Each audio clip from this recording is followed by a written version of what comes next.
What makes a villain scary? Generally, it is what the villains are capable of that incites fear.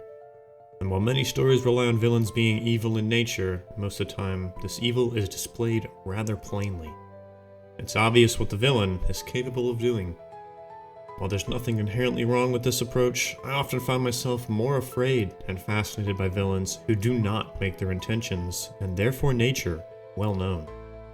When the portrayals seem very grounded with how people in real life may act, the feeling can often seem like one is watching true crime rather than fiction. Such is the case for the character we will be analyzing today, Cornelius Hickey. When I first found AMC's The Terror a few years ago, Season 1 quickly became one of my favorite pieces of media. I had really enjoyed AMC's Breaking Bad and Better Call Saul in the past, both well-known AMC dramas, but I hadn't heard of The Terror before, only discovering its existence when researching about John Franklin's failed Arctic expedition on my own. Having found a piece of cinema based on one of my favorite pieces of history, with the length of the show being rather short, I eagerly gave it a watch and immediately became hooked. It never wastes time in its 10 episodes, and each scene is packed with character development and deep plot devices. To showcase this, we'll be analyzing just how masterfully the show portrays Cornelius Hickey as a narcissistic psychopath. Consider this the disclaimer for major spoilers ahead, as we'll be analyzing a large chunk of Season 1. So if you enjoy period dramas or the Age of Exploration, I implore you to give Season 1 of Terror a watch. Terror does a great job of balancing many layers of conflict. Man versus nature, man versus supernatural, and man versus man. With the primary antagonist of the latter conflict ultimately being the narcissistic psychopath himself, Cornelius Hickey. To help us better understand the character of Hickey, let us first define narcissist and psychopath. Narcissist. Someone who believes they are better and hold more self-importance than others. They generally want to be admired for their perceived betterness and have little empathy, as others are often seen as lesser. Psychopath. Someone who completely lacks empathy, guilt, and remorse. They do not feel strong negative emotions, allowing them to remain calm under pressure in most circumstances. Intelligent psychopaths are highly capable of simulating emotions and relationship norms in order to further personal gain in society. Now, I am not a psychologist, so these definitions may be a bit loose and generalized, but I believe they're correct enough for what we're going to do and lay a decent groundwork for the analysis of Hickey. Now, before we begin tracking Hickey's actions throughout the show, I want to go slightly out of order and reveal something that is not made aware to the viewer until episode 7. This is to help us better get in the mind of Hickey's actions throughout the early parts of the show. The so-called Cornelius Hickey is not the real Cornelius Hickey. The real Cornelius Hickey is an Irishman and first-time seaman who is murdered by another man that embarks on the Arctic voyage under the stolen identity of Cornelius Hickey. We never get to learn the false Hickey's real name, so I will just continue to refer to him as Hickey. In episode 1, we are first introduced to Hickey sitting at a table chatting with some of his shipmates after the voyage has already been sailing for over a year. He brings up the ship's dog, Neptune, asking what rank the dog is. His mates jokingly give a few different answers, but Hickey challenges their answers with ship's ranking and standard procedures before conceding that he is at odds with the idea of, quote, putting a dog above a man. Who serves you in that arrangement? In this short introductory exchange, we can glean hints of Hickey's personality. He takes far more offense than his other shipmates at how well the ship's dog is treated when compared to him, and also displays a better knowledge of ship's ranking and procedures when compared to his shipmates, despite this being his first time on a ship. More so than his shipmates, at least, he is jealous and smart. Immediately after this conversation, Young, one of the shipmates sitting across from Hickey, falls into a fit of coughs shortly before vomiting up blood. The mates around Young hold him, call out for help, trying to give him aid, but Hickey swiftly walks away as soon as Young vomits up blood. Once something is very wrong and apparent, Hickey fled so as not to contract any illness. From this, we can tell that he values his own well-being over helping others. Later in the episode, Hickey is assigned to the team sent ashore to bury Young. When in the process of lowering his coffin down, the coffin lid falls off when they accidentally drop it. The sergeant on duty opts not to fix it and to bury Young as is. However, Hickey decides to climb in, but only when he sees that the lid has revealed a ring on Young's finger. So he decides to go in and pilfer it from him. When he is confronted again with the sergeant's orders that fixing the lid was not important, he plays off his actions as moral and sympathetic to dead Young and his family, the very same man who he ran from at the sight of illness. Sergeant Toes said it's not important. Well, it would be to this boy's father, wouldn't it? This shows us how Hickey is capable and willing to engage in social manipulation in order to better his perception and standing among his peers.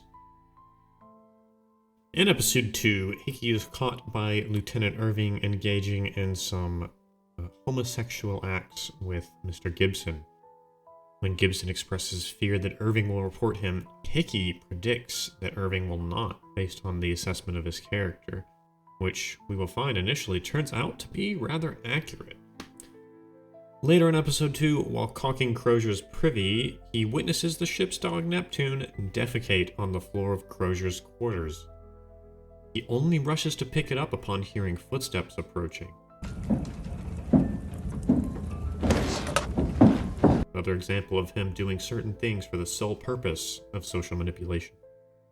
Crozier thanks Hickey for his service, and Hickey responds with respect, politeness, and flattery throughout this conversation.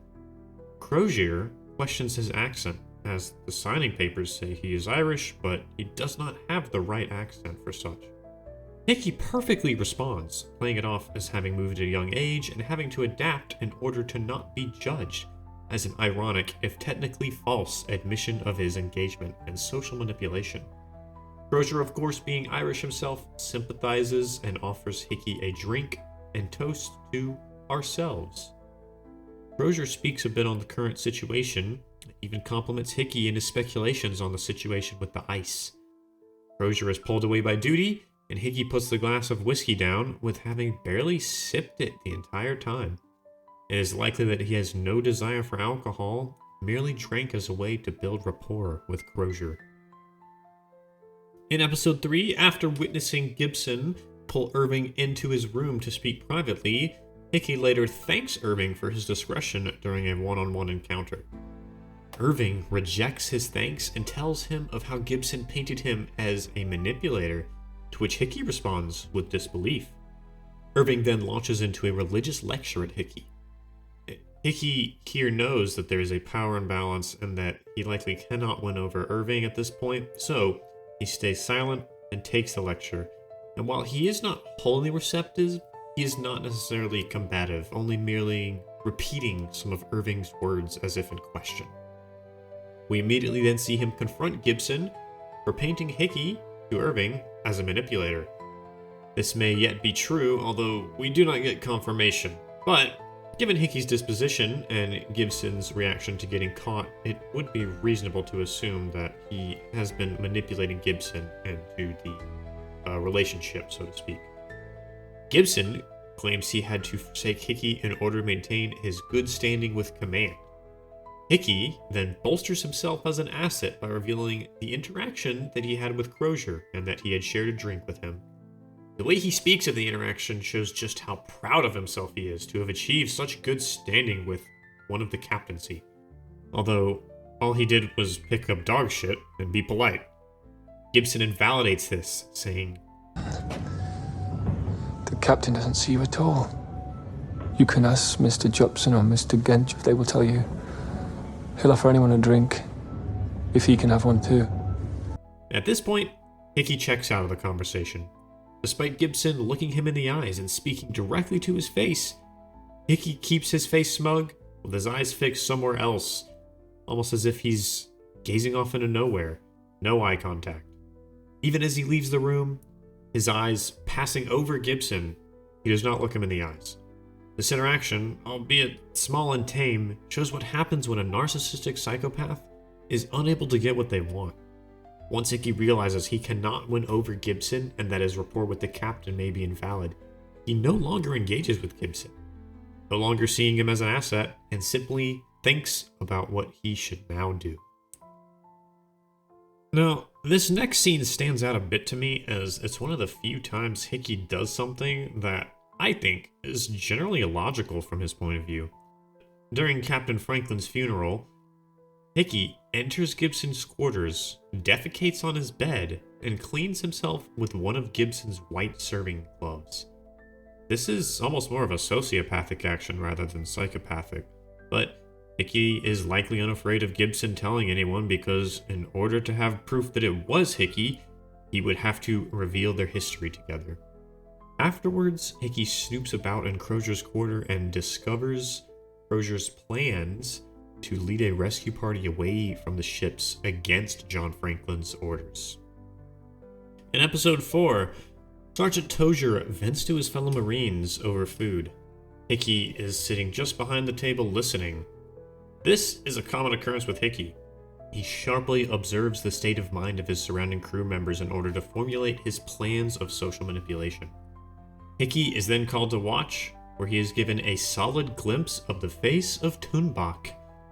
The common consensus among the crew at this time is that it is an especially violent and capable bear, but Hickey sees its face and mannerisms and becomes one of the first crew to realize that it is more than a bear they face.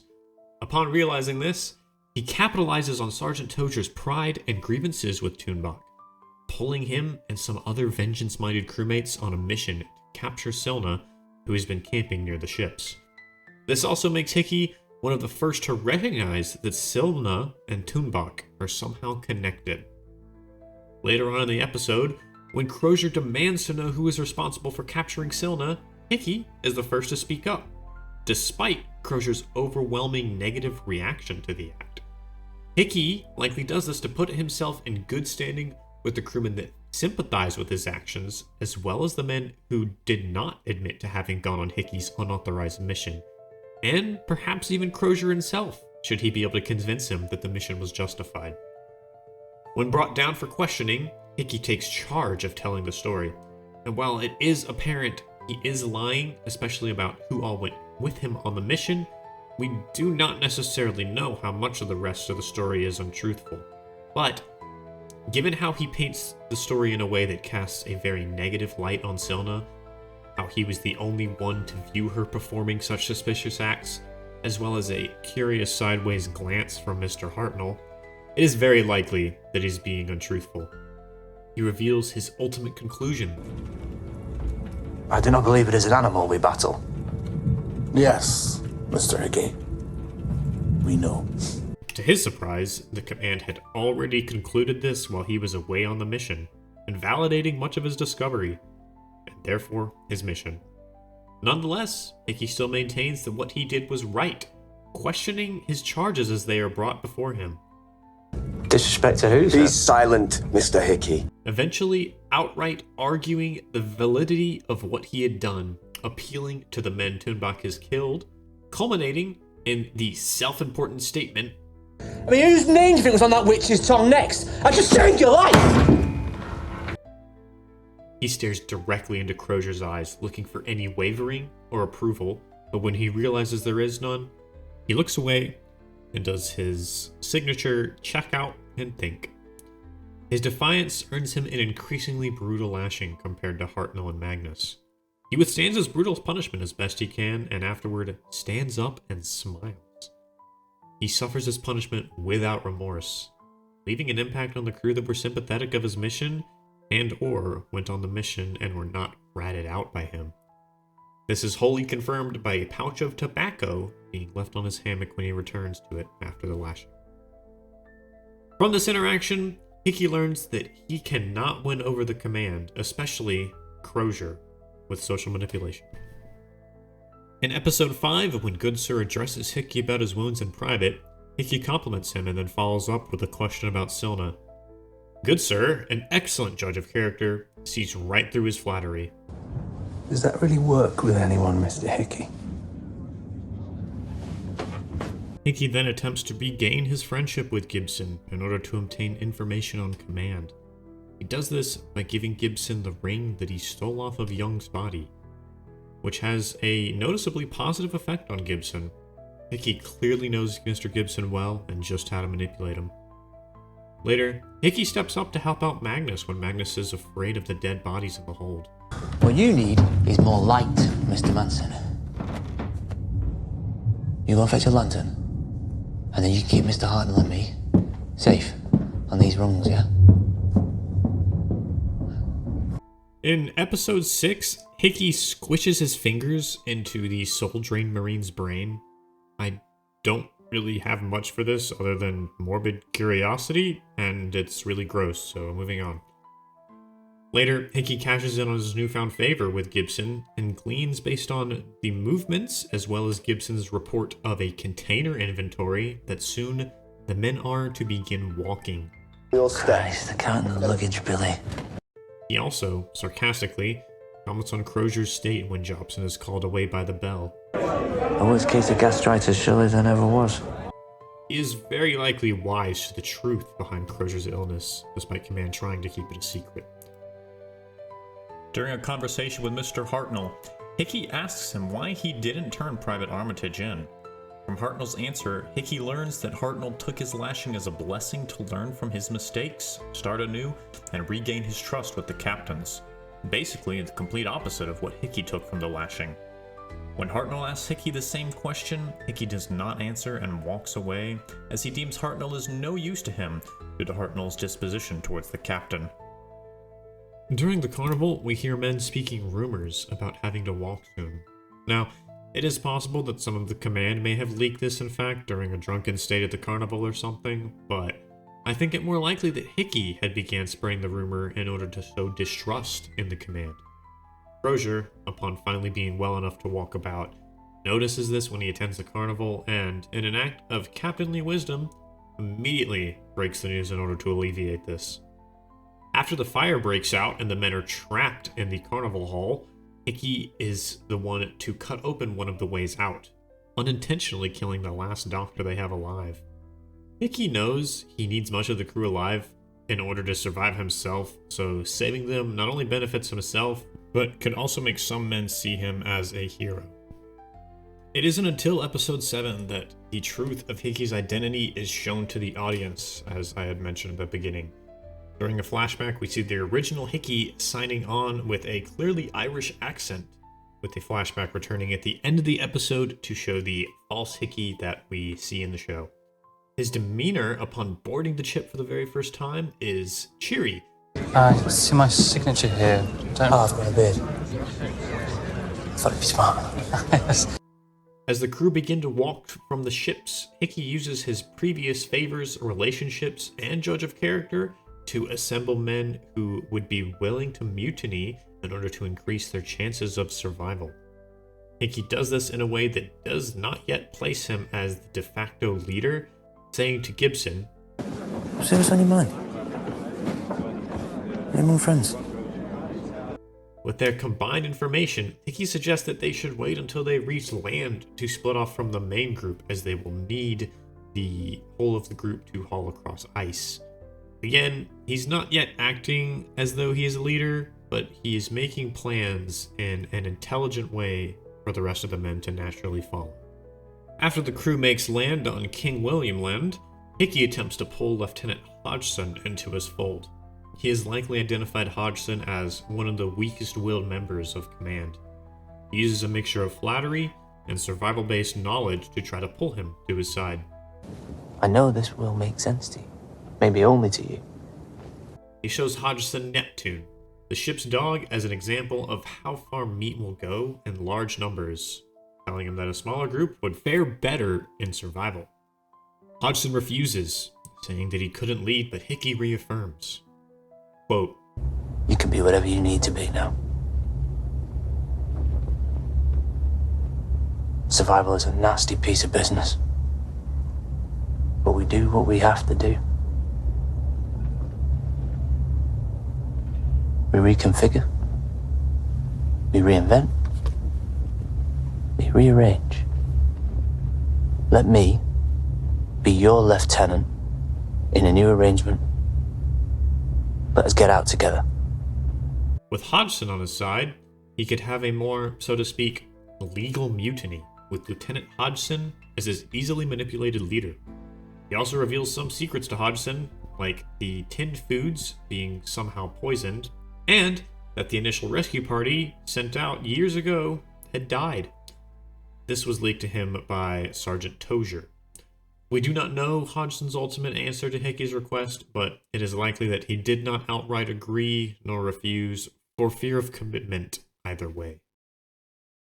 During a hunting party search, Mr. Farr, Mr. Hickey, and Lieutenant Irving encounter some Inuit natives.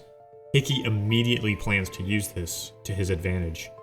During the exchange, while Lieutenant Irving interacts with the Inuit, Mr. Farr and Hickey stay far back on a hill. Over Irving's shoulder during the conversation, we see Farr and Hickey disappear over the horizon of the hill. Off-screen during this time, Hickey kills Farr, takes off all his clothes in order to not get blood on them. Hickey then conceals himself and Farr's body with his coat to draw Irving in order to stab him.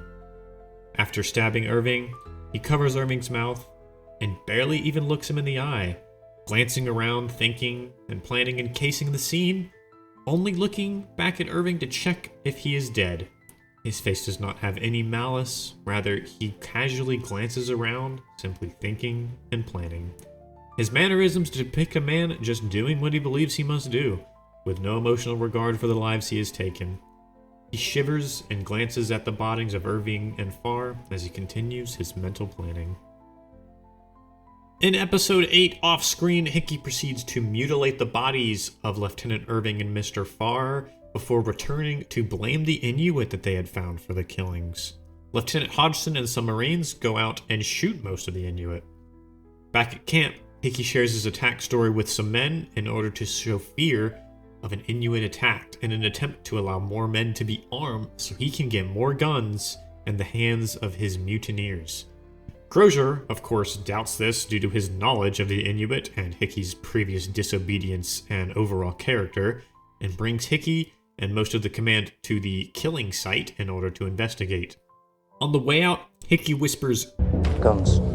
to Sergeant Tozier, indicating it is time for their group to arm up and prepare to split off since they are now on land and able to leave according to their previously discussed plan.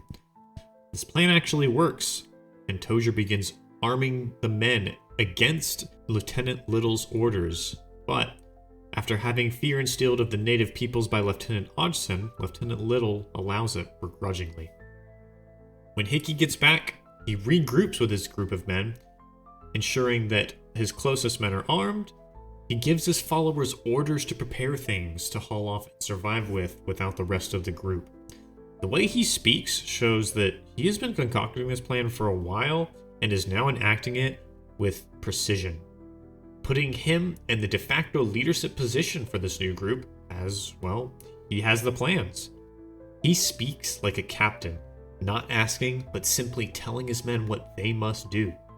He also intends to sabotage the maps of the base group in order to impede their progress to allow them to have a better chance on their own.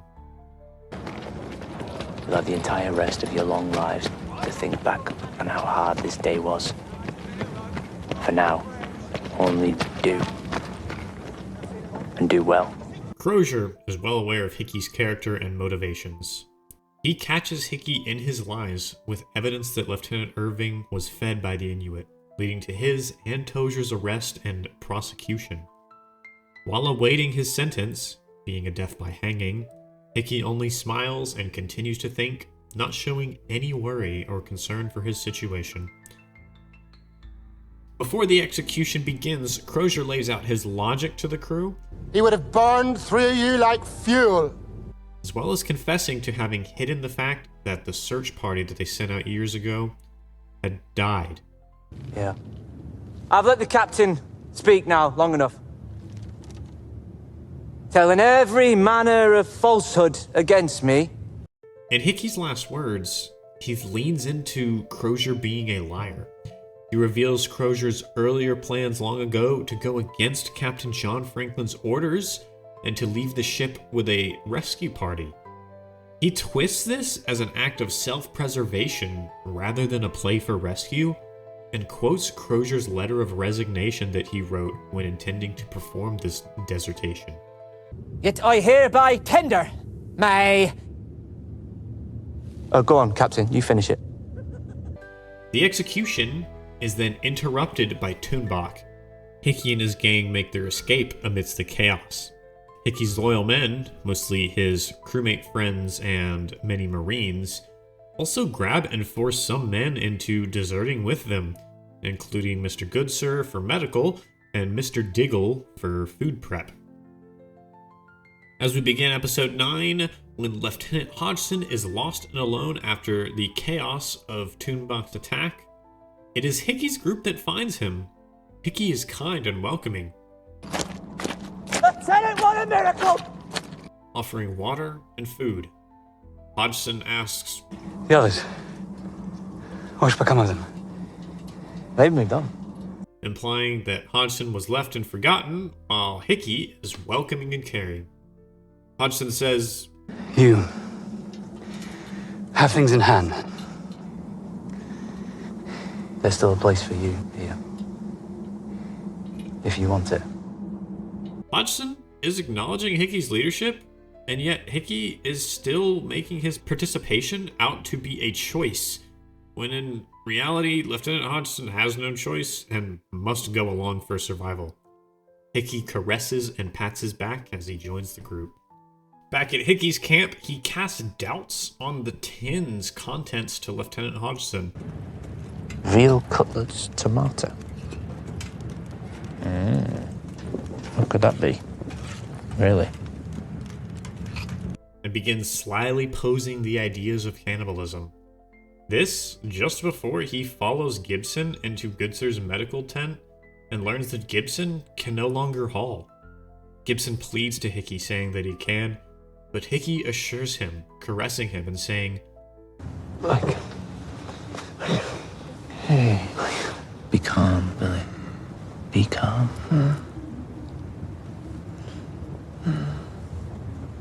We'll make the best of a bad situation. Like we always have.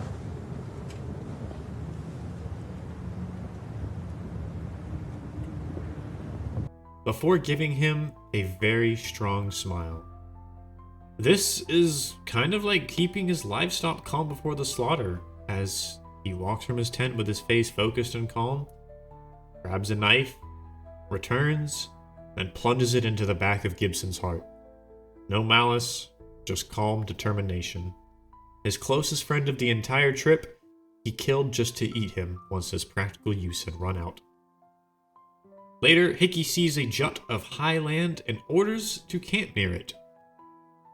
We also learn that he has an insider in Crozier's group, and later intends to exploit that.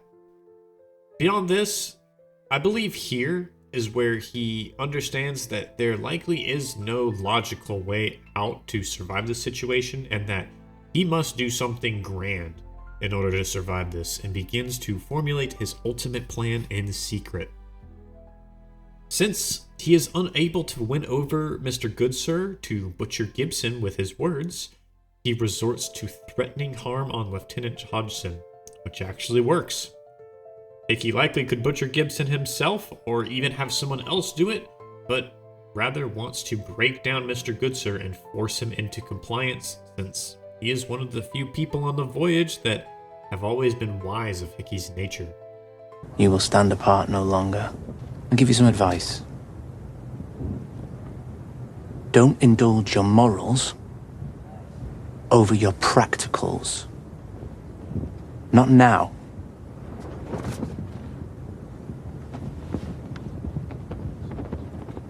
Don't you also want to live?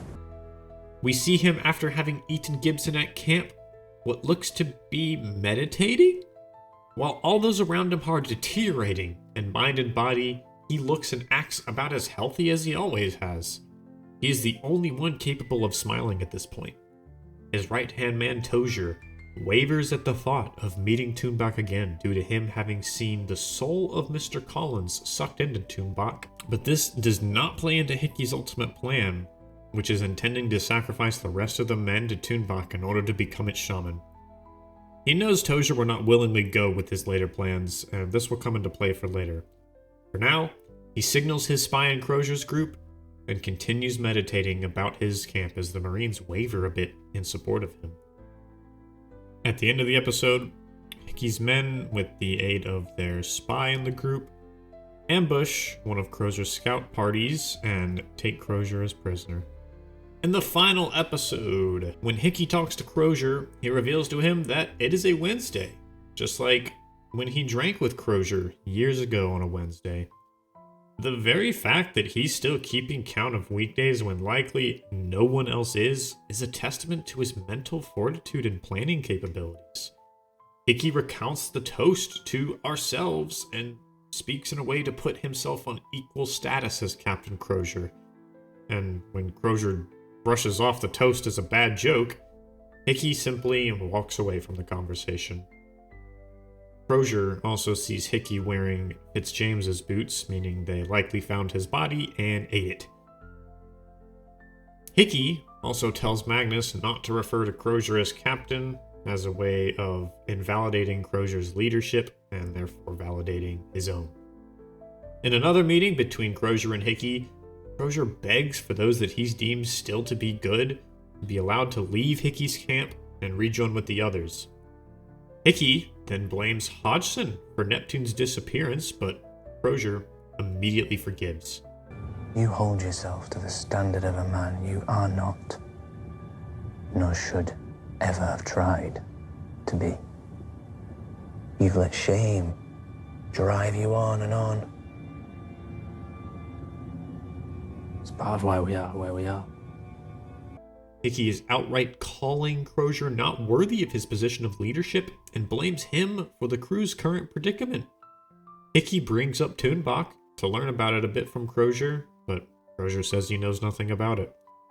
Despite his previous statement, Hickey then compliments Crozier.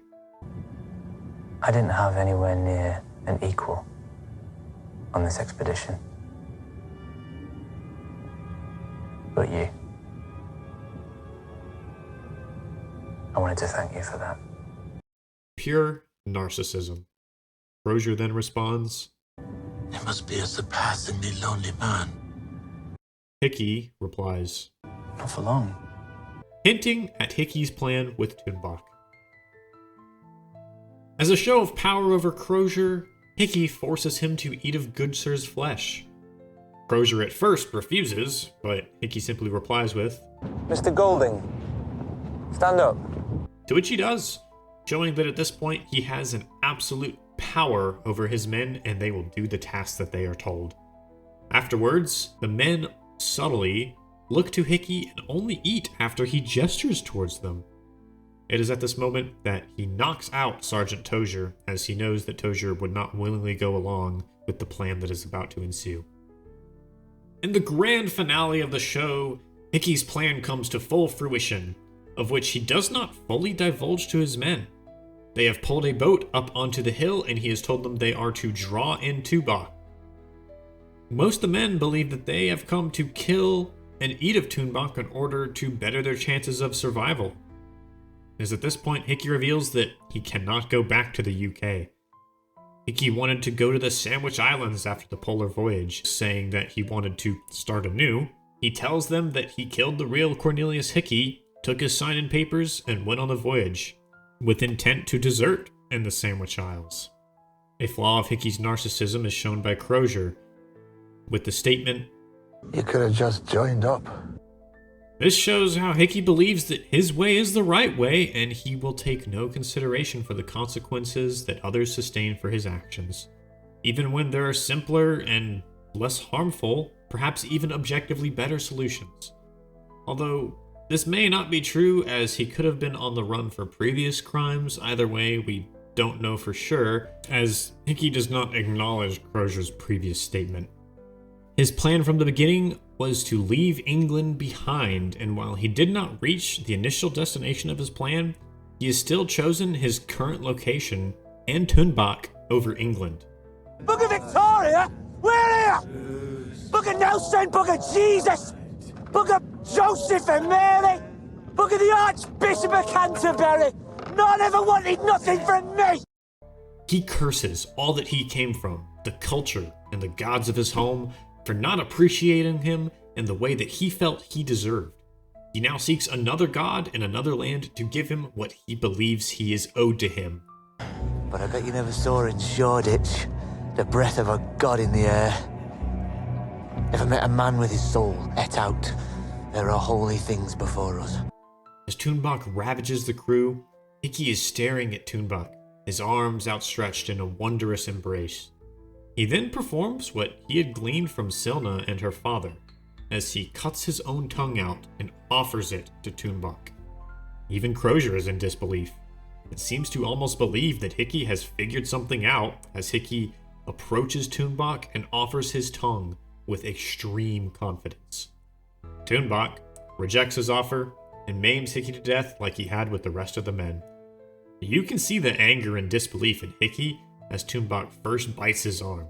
The godlike being that he thought he would have a relationship with rejected his offer. Much like England, Tuunbach wanted nothing from him either. Hickey's flaw, and ultimately a critical flaw of narcissism overall, is one of overconfidence. While he was cunning enough to put himself in an advantageous position amongst a crew of many men amidst a disaster, he overestimated his understanding of Tuunbach and the rituals it would take to become a shaman. Silba, the daughter of Tuunbach's previous shaman, was unable to perform the ritual despite being far more knowledgeable about the subject, so why would Hickey think himself able to do this when she could not? Because the narcissist believes they are special, even when they may not be. Thank you so much for watching. If you like this video and want to support the channel, just like, comment, and subscribe while the channel grows. At least for the foreseeable future, I plan on making some more character studies for Season 1 of The Terror. I'll probably be doing some minor characters, so there'll be a few more shorter videos. I think the only other character that could be as long as Hickey is perhaps Crozier, and we'll save him for later. Please let me know what you thought, any feedback or criticism, and again, thank you for watching.